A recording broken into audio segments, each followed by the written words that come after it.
terrible. Terrible.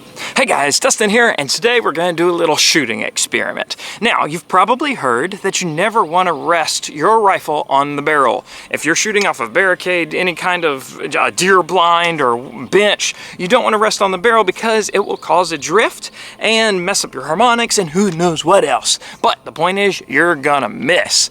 And so I've done this years ago, but I wanted to revisit it with some different guns and all the way up to just a standard hunting rifle, because last time I just did with the AR as well. And so right now what we have is, this is the Faxon with a like a real thin pencil profile barrel. So it may show the most drift, even though we're only doing this from 50 yards. We have the Innovative Arms War upper, so it's a gas selector switch on the upper itself, so that when you suppress or unsuppress. But here's what I want you to see, is so say we were on the end of this handguard, and if I give it a little flex, look at that, that's with 2 fingers of flex. And now, it's probably a little more pronounced on this thinner profile barrel, but that really shows you what happens when you rest on something and you are trying to shoot. And if you have that barrel on something now that's more pronounced, you're gonna change your shot drift just because you're moving the barrel up and your optics are still pointing down. So, what we have is 3 targets down there, and well, we're not going to always have, on something this long, we're not going to use all 3 targets, but we're going to have, we'll just call them Larry, Moe, and Curly. And so on the left is Larry. We're going to do our control group on him, shooting just from the handguard like we're supposed to. And then on Moe, we will back it up and we'll shoot from the suppressor on the barricade or the barrel, whatever we can reach. And if we have some of those with shorter handguards, what we'll try is a handguard one as well to see if, I'm assuming it won't be as much drift when we do just right on the end of a shorter handguard on the barrel versus, of course, all the way at the end. So let's shut up and shoot. All right, so resting on the handguard like we should, let's take out Larry.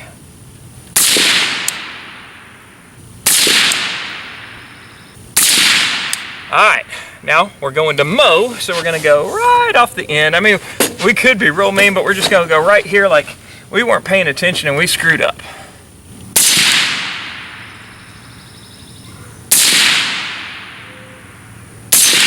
Alright, let's go see how we did. So while we're heading downrange, just a quick shout out to our sponsor, and that is Big Daddy Unlimited. Now, Big Daddy Unlimited is a wholesaler direct website. So like, you can get the same price that like distributors get and really beat the price off any, local dealer and whatnot on all the things that go pew pew, and then just outdoor equipment in general, like hunting, fishing, camping gear, all that good stuff, ammo, optics, even night vision and thermal.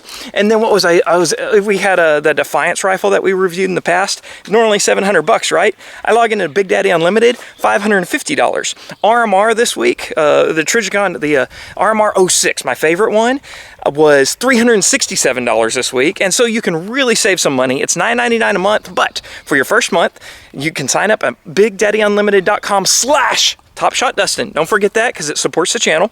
You sign up at that for 99 cents for your first month, and then you can see how much money you can save, and that $10 a month will be like nothing to you. So remember, BigDaddyUnlimited.com/TopShotDustin. We will post a comment at the top, pin a comment in the top of the comment section for you to click on it. Let's see what we did. So what we have here is Larry, our control group. Very nice, very nice. So we are just fine and right on target there. Moe, with resting improperly on the suppressor. Terrible, terrible. And so definitely have a shot drift. Let me pull out my tape measure here. And all right, so to that middle one, we have a 7.5 inch shot group drift. Okay, so even at 50 yards, say you were deer hunting and you screwed up and rested on the wrong thing, complete miss over the deer's back. So you gotta do it right. Let's keep moving and see what else that we can do. So now we have a little heavier profile barrel with a shorter handguard to see if that makes much of a difference, and then removes the suppressor for you guys who just like, is the suppressor screwing it up?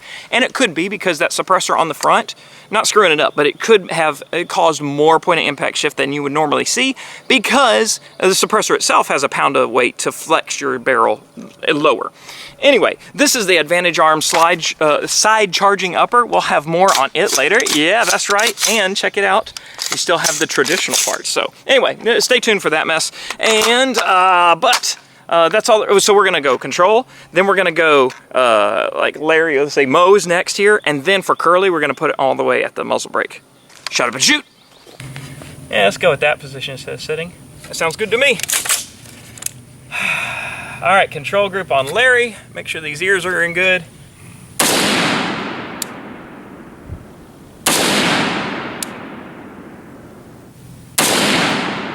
All right, looks nice, just a touch low. I can tell with an optic, that's nice. All right, dropping it down just to the edge of the barrel there. Mo gets 3 as well.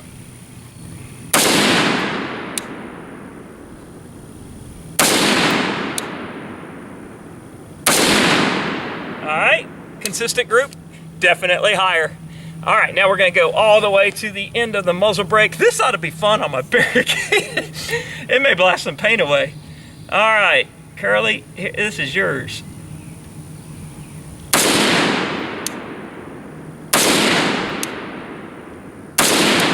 All right, good stuff there. Let's go check it out. All right, so I got a sneak peek because I'm shooting through that optic this time, but Larry, very nice group right there, very nice, just right by our dot. And then Mo, this is where we rested just on the edge of the handguard. We saw about, oh, where did I leave my tape measure? Okay, about 3.5 inches rise, but still grouping okay. And then Curly, we're back up, let's see, that would be around 7-8 inches higher because the same thing, but check out that 3-shot group. Yeah, that's right, they're all touching. So I was applying a little pressure just because to keep it in, and well, anyway, we pulled those off well. Now, so that makes me, that confirms what I was thinking. If you have like a regular M16, like a, not M16, but the M4 style profile without a free floated barrel, it's not going to be so much when you're pushing on it, but going up to, the further down you go on that barrel, the more leverage you have and the more it's going to move, which is what we're seeing right here. I brought my Galil because it doesn't have a free floated barrel, but it has a heavy profile barrel, and we're going to check that out. So we're going to test this on the very beginning of this handguard, and then we'll test it right there, and then we'll test it on our suppressor just because we have one. All right, let's do this.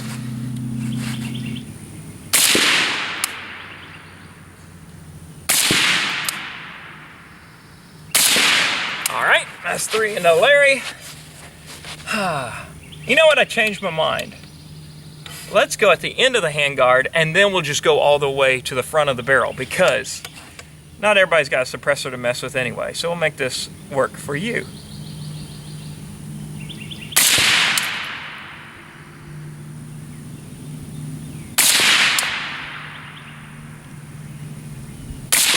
All right, and now, just right there in the middle, just a nice medium spot. I may have went to the right a little there. All right, cool deal. Let's go check it out. Larry, our control group, I guess this is zeroed in for, 100 yards because it is about a 2 inches low at 50 yards. So that was our control, resting on the very back of that handguard. And this was the Mo here, and it's about the same, except I probably pulled something there. So we're still about 2 inches low below our point of aim. And then Curly, it changed, but not as much. So that's about 2 inches high. So if we were 2 inches, if the others, so that's a 4-inch shift. So not near as much as the 6-inch or 8-inch shift that we had with the longer, thinner barrel profiled AR with the free floated handguards. But definitely a difference. 4 inches at 50 yards would be 8 inches at 100 yards. So then think about the ARs with the thinner barrels. 7 inches at 50 yards would be 14 inches at 100. Holy smokes, you're almost not on a torso at that time. So very good stuff to know. Now, let's do the hunting rifle. this is the one I've been waiting for because it's the most relatable to most of at least the hunters in my community, because we have a 308 rifle with just a traditional barrel. In fact, this was one that I got to fly out to the Savage factory and build myself. So yeah, like I put it all together and was able to do run the machine for the barreling and do the straightening that they do and all that jazz. And look, if you can see there, oh, there's a signature edition. Oh, there's the DE. All right, cool deal. And I'll show you the magazine too, because it's tap shot, yeah. The crazy thing is, right after I built this, I've hardly shot it, because right after that, Texas legalized suppressors. And so I used other guns with suppressors on them because this isn't threaded, but maybe one day. So we have just some German ammo that Tom Bowers donated to us, so we will go with that just because we're printing some paper. Let's do it. Nice. Just about an inch low at 50, that's what we expect. Come on, trigger. Huh, that's a little left. I didn't pull that much left. Maybe we shouldn't have used this ammo. There we go.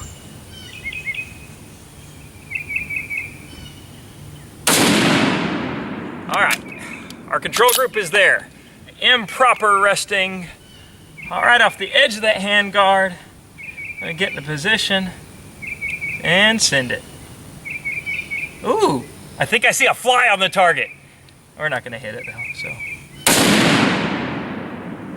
Oh! Surprising.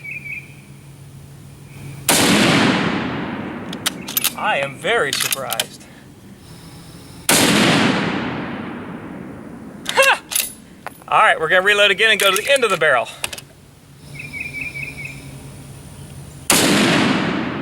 All right. And there goes that trigger. Yeah.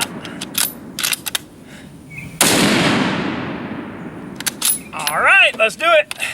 So Larry, with our control group, just boom, boom, boom, right around where our point of aim is. A little low because, of course, this thing was probably sighted in for 100 yards. Like I said, it's been years since I've shot it. Mow. Mow, mow, mow. Look at that. 1, 2, 3, right around the center. So it drifted up just a touch, maybe a ½ inch to an inch right there. But I mean, this one's low, so it's almost like that didn't change it at all, going off the very edge of the handguard, but on the barrel. Of course, Curly's going to be a different story. So there's Curly. So if we were about, an inch low here, so is that? Oh, okay, that's 2 holes and then that's 1. So we'll go right between them. So 3, so 4 inches, a 4-inch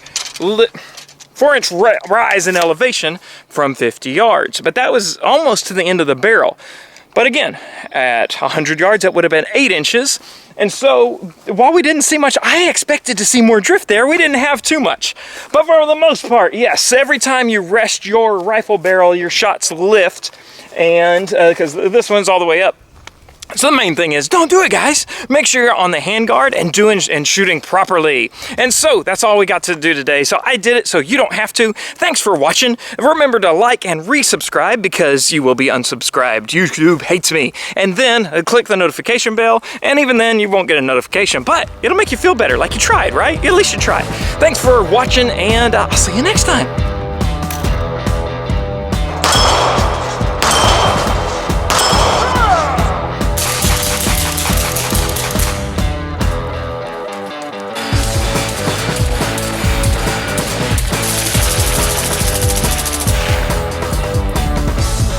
Going to 1,000!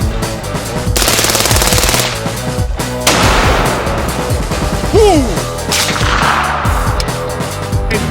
Come on, Dustin! Come on, Dustin! Yeah! Oh, perfect! Yeah!